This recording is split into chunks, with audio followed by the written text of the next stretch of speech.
अपने अपने किबार बंद की और छतों पे चढ़ गए। और छतों पे चढ़ के दूल्हा को देखो सो दूल्हा दूड़े नादिया पे बैठो है। स्त्रियां आपस में बातें करने लगी, बहना हमने दूल्हा तो बहुत देखे लेकिन ऐसा मौत को चूल्हा हमने कबूल ना देखा। और सुनती हूँ बहना हमारे जब दमाद आए तब तुमन देखे दमाद की बात अलग है, तुम्हारे हंडा से जब चलो आए रहो। और जी दूल्हा जबते गांव में घुसो है और तबते कुत्तन के तो चिल्ला के पेट ही पूरे गांव की रेड़ मर गई। अब स्त्रियां भक्तों अनेकों तरीका से बातें करती हैं। आचार्य श्री सुखदेव जी कहते हैं कि हे राजन परीक्षित, भोले बाबा जा रहे हैं गले में मुंडों की माला सर्पों का हार।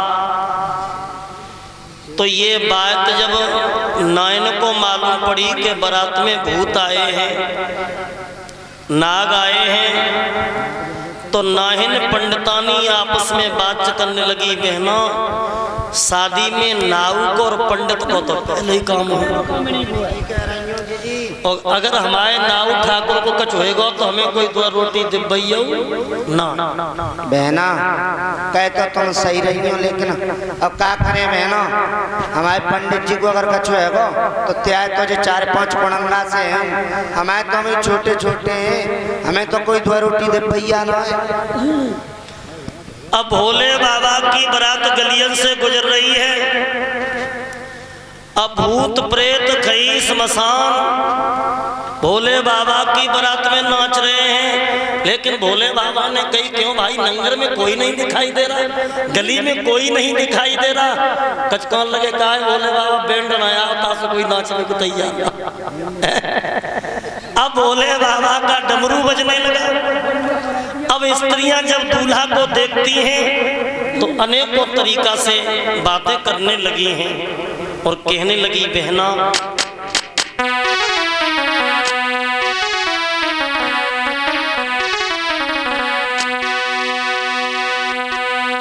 अब देखो दूल्हा देखो सोते ऊपर उम्र होएगी, हमें मालूम पड़ता है कि पर्वतिया को भागे टूट गो जे कल तक ना चलेगा, परसों तो मर जाएगा।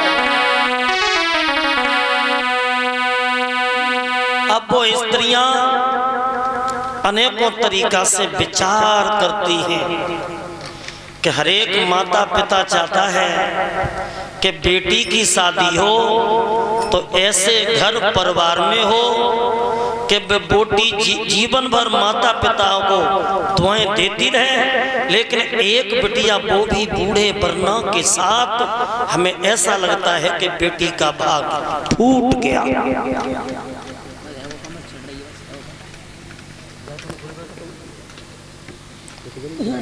धीरे धीरे भक्तों ये भोले बाबा की बारात आगे बढ़ी है तो कुछ स्त्रियां जो थी ना वो जाकर के मैया मैना से बोली है कि मैया मैना तुम्हारी बेटी का भाग फूट गया, तुम्हारी बेटी का भाग फूट गया। अरे दूल्हा आया है वो बिल्कुल बूढ़ा है। मेरी माता बहनों भाइयों और स्त्रियां बोली है कि दूल्हा को रंगाया समानी लली को रंग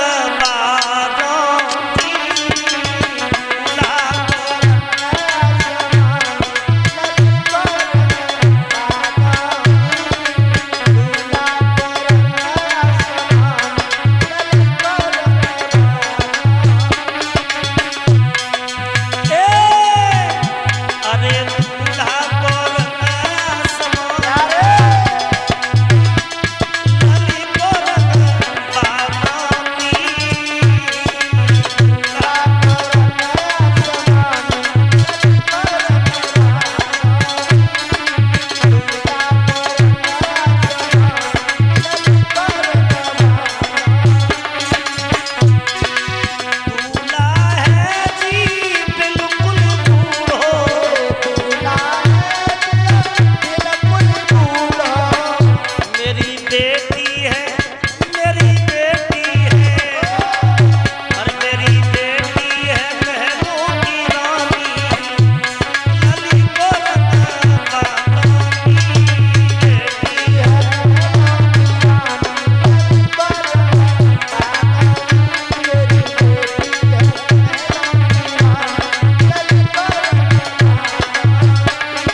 से स्त्रियां बातें करने लगी कि गिरजा का भाग्य फूट गया। तो भक्तों, गिरजा की मैया को जब ये मालूम पड़ा है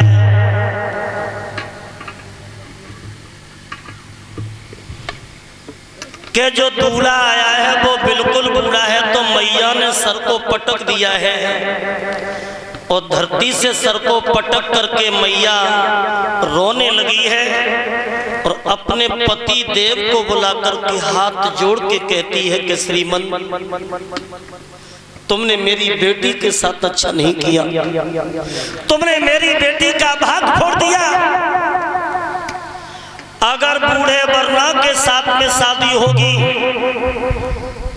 तो मैं अपनी बेटी को लेकर के किसी अंधे कुआं में गिर जाऊंगी, मर जाऊंगी, लेकिन बूढ़े वरना के साथ बेटी का विवाह हरगिज नहीं कर सकती। राजा कहने लगे, रानी, तीनों लोगों के भगवान त्रिलोकीनाथ और उनके प्रति ऐसे अपशब्द कहना तुम्हें शोभा नहीं देता। तो हाथ जोड़ के महारानी ने एक ही बात कही है कि श्रीमन,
मेरी माता बहनों, आज रानी ने खुले शब्दों में कह दिया कि मैं मर जाऊंगी या तो अपनी बिटिया को लेकर के कुआं में गिर जाऊंगी।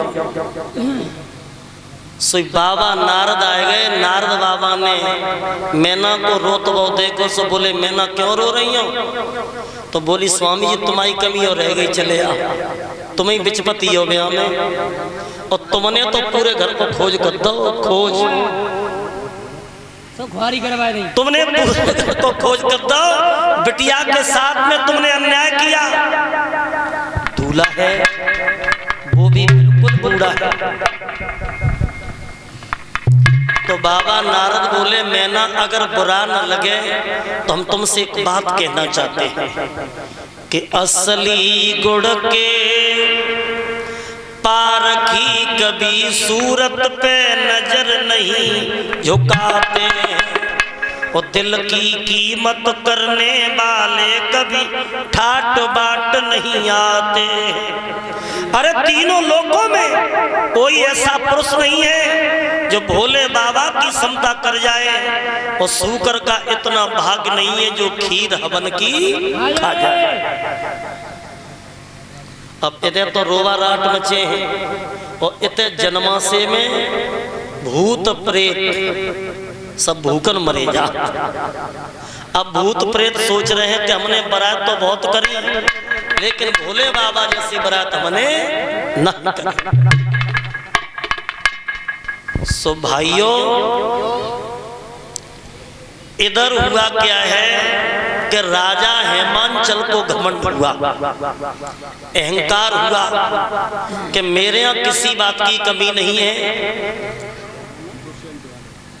ये हमें दुष्यंत यादव जी, इस भोले बाबा की शादी में दुष्यंत यादव जी के द्वारा एक से एक मुद्रिकाओं से स्वागत किया गया है, सम्मान किया गया है। ठाकुर जी से यही कामना करेंगे कि इनके हाथ हमेशा धर्म की तरफ बढ़ते रहें, और इनके जीवन में जो भी बाधाएं हों, कन्हैया हमेशा इनसे पृथक करता रहे। माताओं, अब भूत प्रेत जो जन्माशय में है, इधर राजा हेमांचल को घमंड हो गया कि मेरे यहाँ किसी बात की कमी नहीं है। और जिसके मन में घमंड आ गया, जिसके मन में अहंकार आ गया, तो अहंकार भगवान का भोजन है।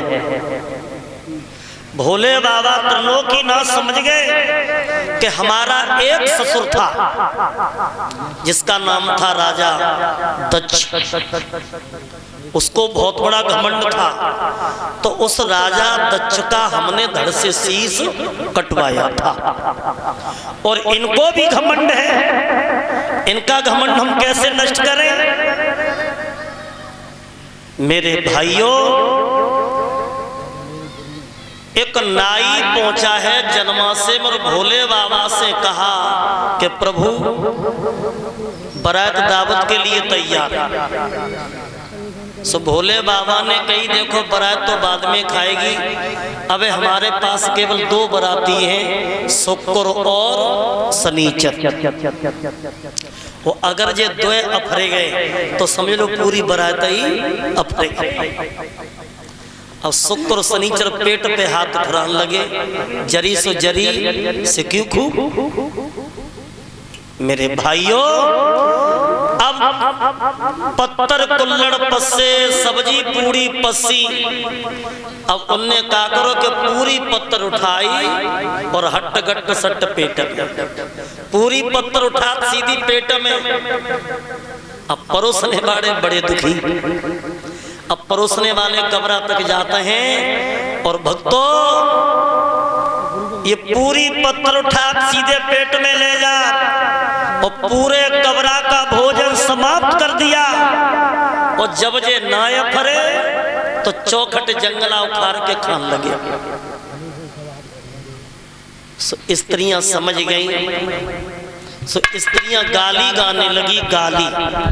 और देखो शादी ब्याह में गाली गाई जाते हैं जी, माता बहनों गाली अवैध न गाई जाती जी, गाली बहुत पुरानी परंपरा है। लेकिन परीक्षित जी पहले की गाली में वो अब की गाली में अंतर है।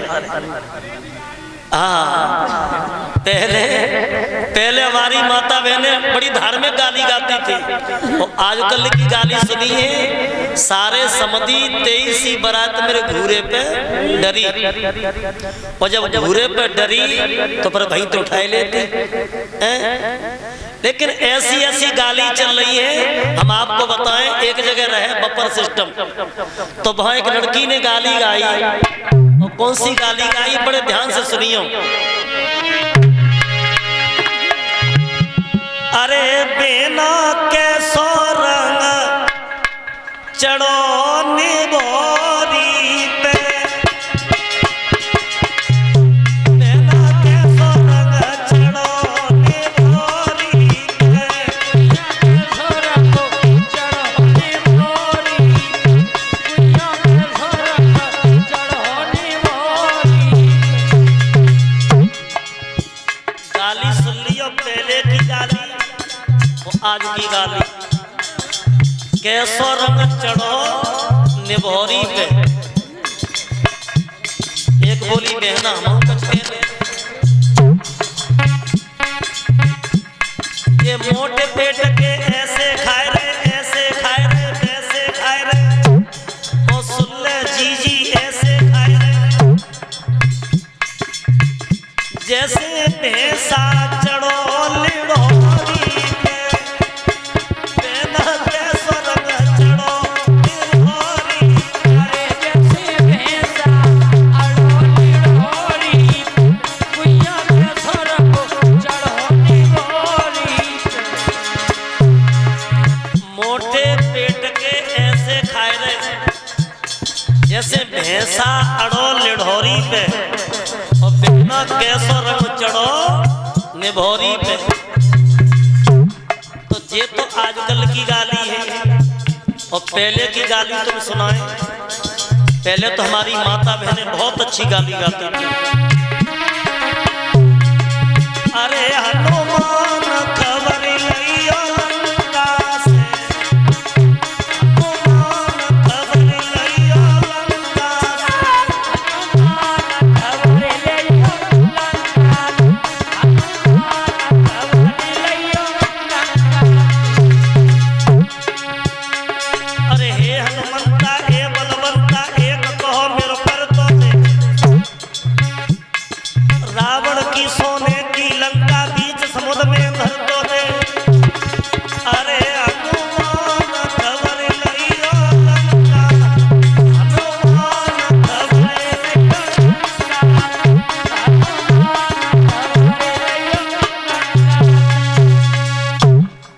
ये गाली गाई शुक्र शनिचर जब नाया परे, तो जो चौखट और जंगला उखाड़ के खान लगे, सो राजा समझ गए कि मुझे घमंड हो गया था।